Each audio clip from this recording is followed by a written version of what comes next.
એટલે કે આપણા વડવાળા દેવની. તો મિત્રો, ફાગણી પૂનમના દિવસે જે પ્રાગટ્ય દિવસ આપણે ઉજવીએ ને, એ શા માટે ઉજવીએ છીએ? છઠ્ઠાજી સ્વામી જ્યારે ચાર ધામની યાત્રાએ દર્શન કરવા ગયા ને, ત્યારે પછી અયોધ્યા પૂગ્યા ને એટલે અયોધ્યા રાત્રિ રોકાણ થયું. ત્યાં દૂધ લઈને નીકળતી ને રબારીની દીકરીઓ, એટલે આ બાપુએ એને કીધું, હા દીકરીઓ, હા બેનું દીકરીઓ, અહીંયા આવો. તો કે બાપુ, દૂધ રેડવાથી થોડો કે વડલો ઉછરે, વડલોથી કે પાણી રેડો તો ઉછરે. રાજાશાહી હતી અને રાજાશાહીમાં કોઈને સમાધિ લેવા નહોતા દેતા જીવતી, એટલે કે ત્યારનો રાજા હોય કે એના માણસો આવ્યા.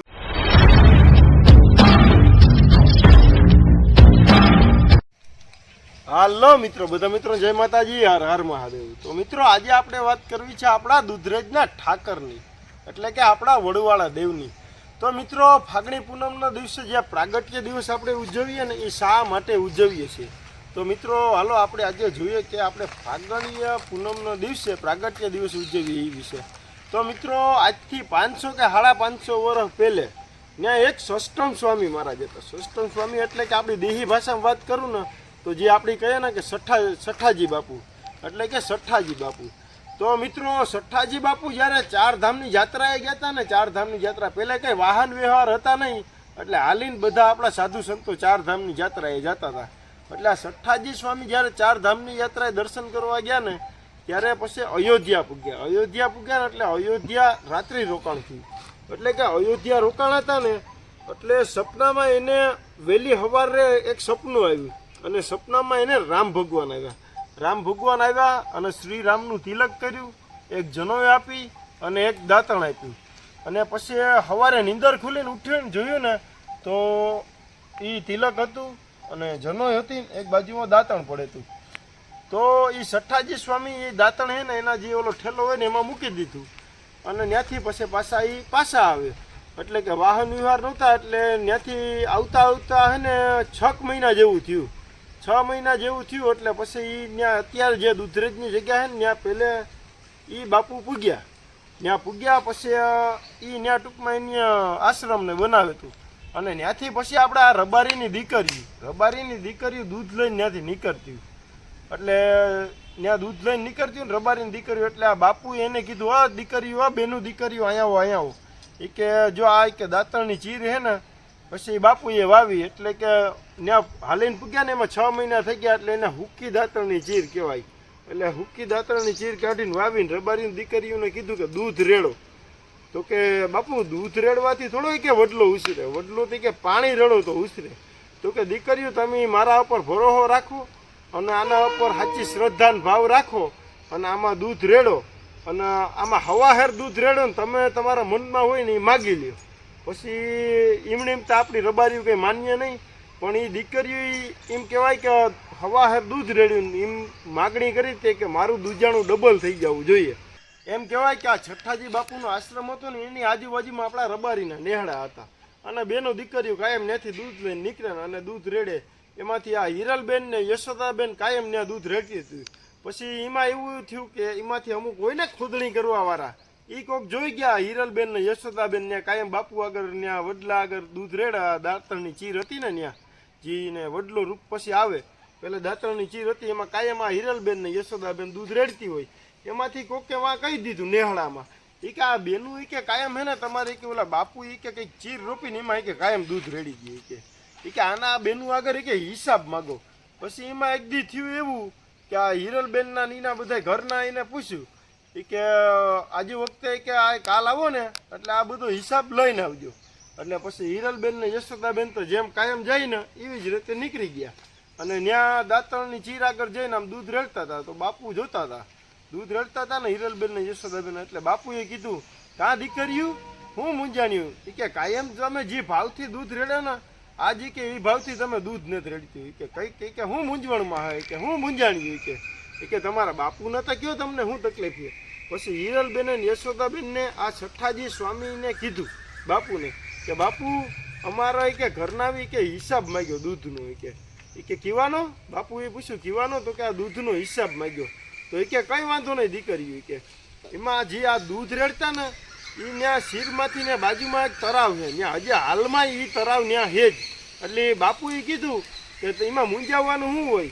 એ કે આ તરાવ છે ને એમાંથી તમારે કે બેડા ભરી લ્યો અને તળાવમાંથી હિરલબેન અને યશોદાબેને પાણીના બેડા ભરી લીધા અને પછી સઠ્ઠાજી સ્વામી જે આ બાપુ છે ને એને ભગવું ઓઢણું ઢાંકી દીધું અને ભગવું ઓઢણું ઢાંકીને હિરલબેન અને યશોદાબેનને એને કીધું હતું કે જાઓ દીકરીઓ તમે ઘેર જાજો દૂધરેજના ઠાકર ઉપર વરહો રાખજો ને પાછું વરીને જોત્યું નહીં કે જાઓ તમે.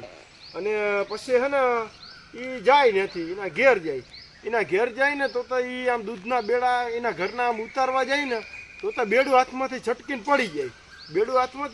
પડી જાય ને તો જે ઓલો પાણી હતું એની જગ્યાએ રાણી સાહેબ જે રાજાશાહીમાં રાણી સાહેબના સિક્કા હતા ને રાણી સાહેબના સિક્કા એ આખું બેડું ભરાઈ ગયેલું હતું રાણી સાહેબ સિક્કાનું. એટલે પછી પહેલાં આ દૂધરેજનું નામ દૂધરેજ નહોતું, દૂધરેડ હતું. આ બેનું દીકરીઓ દૂધરેડ હતું અને ચીર દાતરણી રોપાણીથી એમાંથી વડલો થયો અને ત્યારે દૂધરેડ નામ હતું. અત્યારે આપણે દૂધરેજ કહીએ. એમ કહેવાય કે અમુક સમય વીતે ને એટલે આ છઠ્ઠાજી સ્વામી બાપુને જીવંત સમાધિનો ટાઈમ આવે એટલે બધાય નક્કી કરે તારીખને વાર એવું કંઈક નક્કી કરીને બાપુની સમાધિ દેવાની તૈયારી થાય. બાપુ એવું જીવંત સમાધિ લે ને એવું કહેવાય કે ત્યાં રાજાશાહી હતી અને રાજાશાહીમાં કોઈને સમાધિ લેવા નહોતા દેતા જીવતી. એટલે કે ત્યારનો રાજા હોય કે એના માણસો આવ્યા એને રોક્યું અને સમાધિ ન લેવા દીધી. અને પછી તો આ બાપુજી બીજા બધા સાધુ સંતો હતા ને 500 કે 550 સાધુ સંતો રામ નામનો જાપ કરવા માંડ્યા. અને એમ કહેવાય કે રાત પડી એટલે રાજાના સપનામાં આવ્યા દૂધરેજ વડવાળા દેવ સપનામાં આવ્યા ને એમને કીધું કે ભાઈ કેમ સમાધિ રોકી.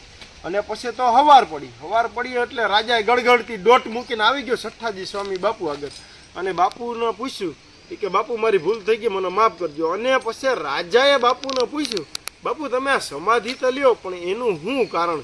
એ કે પછી હે ને છઠ્ઠાજી બાપુએ કીધું હતું કે મારા ગુરુએ એમ કીધું કે મારી અહીં 5 સમાધિઓ છે, મારા બીજા અવતારની અહીંયા 5 સમાધિઓ છે અને હવે મારી આ 6ઠી સમાધિ. એમ કહેવાય કે રાજાએ તેથી પૂછે તું છઠ્ઠાજી બાપુને કે તમારી અહીં 5 સમાધિ છે એનું પ્રમાણ હું? તો પછી છઠ્ઠાજી બાપુએ કીધું હતું કે જો ઓલીને દક્ષિણ દિશામાં તું કે હે ને એક ત્રિકમનો પાવડો લઈને ત્યાં ખોદો એટલે ત્યાંથી એના પ્રમાણ મળી. અને પછી એમ કહેવાય કે કોદારીને પાવડોથી ત્યાં થોડુંક ખોદ્યું ને એટલે ત્યાં પ્રમાણમાં 5 પ્રમાણે નીકળ્યા. 5 પ્રમાણ એમાંથી એમ કહેવાય કે રુદ્રાક્ષની મારાનો 18 પારાનો એક બેરખો નીકળ્યો. 18 પારાનો એક બેરખો નીકળ્યો ને બીજી પણ 4 વસ્તુ નીકળી. પણ આપણા કળિયુગનું પ્રમાણ અત્યારે જે છઠ્ઠાજી સ્વામી બાપુની ત્યાં મૂર્તિ છે ને ત્યાં આ 18 પારાનો મેરખો પડ્યો.